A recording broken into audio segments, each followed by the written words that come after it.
Wendy Sellers here, the HR lady. Well, speaking at a conference recently on the topic of attracting and retaining awesome employees, one of the attendees asked me, "Hey, Wendy, where did all the people go?" His question was regarding the fact that the candidate availability is super low, which we all are aware of. Candidates aren't returning employers' messages. Heck, they're not even applying.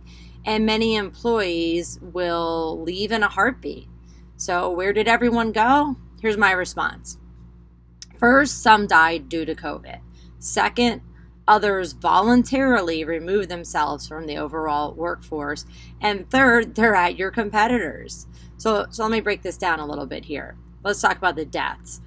Deaths attributed to COVID in the working age, so 18 to 64 years of age, in the U.S. are at 183,600, so almost 200,000. That's a lot. It may not seem like a lot of people, but a few of them were your candidates or possibly your employees. That may be in the count. You can find that information at statista.com. Second, the people that left the organization by choice, or the workforce, I should say, by choice. Well, many people voluntarily, and I do use that word loosely, remove themselves from the workforce due to either being sick, for example, or just exhausted, and or many were simply unable to afford care of their children, their elderly family, or other members of their family that needed to be taken care of during the COVID era for a variety of reasons, from closed schools to closed daycares to kids being forced to work or go to school at home, and then of course other family members that have medical needs as well. Many decided on becoming a one-income household, or they combined their household into another household with families or friends. So many adults living together with not all those adults working, because some of those other adults are taking care of, like I said, family members, including children and elderly. I personally know people who have made this decision, and even if it was temporary, their decision to become a one income family or less than multiple income family remove them from your workforce, even if it was on a temporary level. So that's something to think about. The interesting thing is, I also know many who hung on to their crappy job throughout 2021 because they were afraid that their spouse or partner or other adult that they live with would lose their job during 2020 and 2021. So they hung on to their job that they couldn't stand being at. Well, come 2021 or this year, 2022, the other adult found a kick-ass job for probably more money than they were making previously. And now, my friend, for example, or that other individual who was making income said, okay, now it's my turn. I'm taking a break from the workforce, either temporarily or long-term. So even if it's temporarily for a few months, that's a few months that those individuals are not in your workforce or at your competitor's workforce either. And now we're going to talk about the competitors in a little bit as well. So here's some interesting facts. According to the Bureau of Labor Statistics, 4.3 million people in the U.S. quit their job in December of 2021. It was even higher in previous months. Now, of course, many of them did take new jobs, but many did not, as I said. Or maybe they're just taking a break for a couple weeks, couple months, or the entire year.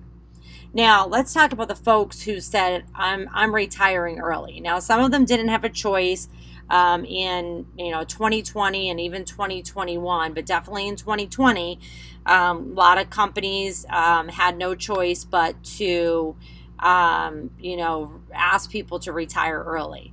And I say they didn't have a choice. They probably did have a choice, but they were trying to, cut their own budgets because of loss of revenue. So they said, hey, employees that are closer to retirement age, you have an option to retire early. Do you want to do that? For many of the folks that said, yeah, I'll do that, or were forced to, they were over the age of 55. You may think, well, 55, that's not that young. Of course, they were closer to retirement. But here's the interesting thing that always makes me shake my head. The median age of inauguration of incoming U.S. presidents is 55 years of age. So 55 is not old, and it's nowhere close to retirement for most adults. But guess what? Those that did choose to retire early, either because their employer offered them or they just said, I'm done with this. COVID has made me reevaluate things. I'm 55 or older. I'm retiring. Well, most of those employers probably were not expecting the retirement so soon. They were thinking they were going to be around for another 10, 15 years. So most of those employers, including you, who lost folks that are in the 55 and up category, you were probably not prepared for all that experience to walk out the door, either at your place or somewhere else, but to walk out of the workforce. And their competitors as well, again, you desperately need these experienced workers on board. So I'm sure their competitors would have took them and said, hey, don't retire, come over here. But those individuals said, I'm just retiring, I'm done. On this note of retirement and age here, one more thing. By 2034, so it's 2022 right now, by 2034, which is not far away, there will be more Americans over the age of 65 than are 18 or younger. That's for the first time in history. Let me repeat that. There's going to be more Americans over the age of 65, so AKA retirement, than are 18 or younger.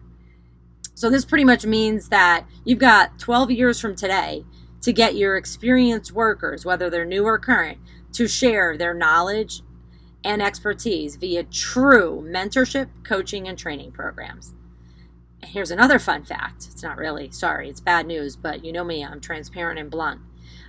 People are not pumping out babies, aka they're not pumping out your future workers. I personally think it's a good thing for our planet, but for you, it may not be. According to census.gov, the number of U.S. births has been declining every year since 2008, except in 2014. So this means you've known this for a long time, since 2008, or you should have known it. You are going to need experienced, trained, and efficient workers before 2034, where most Americans will be over the age of 65. Let's face it, we need them right now. Training and development are no longer optional. Get on it now. Finally, let's go back to talking about your competitors here, which is where some of your other staff has gone. It's important to note that your competitors for staff are not your competitors in the terms of sales aimed at customers. Your competitors for staff are employers who are willing to hire the type of staff you want, the type of staff that you desire, and your competitors are providing a higher rate of total compensation. This is more than just money. Your competitors are providing an actual training and development program in place for these employees, not just winging it. And your competitors have managers who know how to manage humans and are not jerks. So now what do you do? In addition to legit employee training and development programs, and having amazing managers, you know they're amazing because you made sure of it through coaching, training, and developing them, and by providing a good total compensation package, you're also going to need to be flexible. What do I mean by that? Your old methods of 5-day work weeks plus weekends or 10-hour work days with mandatory start and end times, they're not going to work anymore. Let's face it, they haven't worked in quite some time, but we just let people go or let them walk away and got somebody else. Well, now there's no one else to get. What else is not going to work? The same benefits for everyone. Benefits are mandatory. Pay is mandatory. And I don't mean by law. I mean, if you don't offer it, if you don't offer something to your employees, why are they going to leave somewhere else?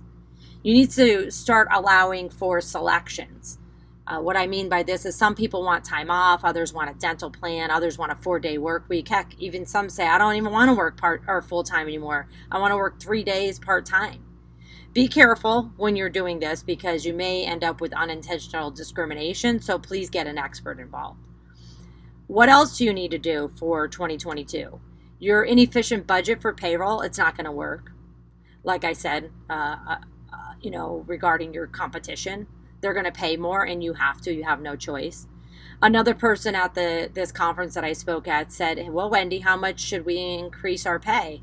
And, my smart ass response was, whatever you paid in 2019, double it in 2022. That may actually be the case for low paid workers. It may not be for others, but either way, it's going to cost you. Lose employees or lose customers. Well, in 2022, you might lose both. You need to do a compensation analysis. I and many other HR consultants can help with that, by the way. If you don't believe me on any of this, ask your candidates and ask your current staff, if you have any, what they want, and then listen and act. Feel free to connect with me online, via text or email. Information's on my website, thehrlady.com.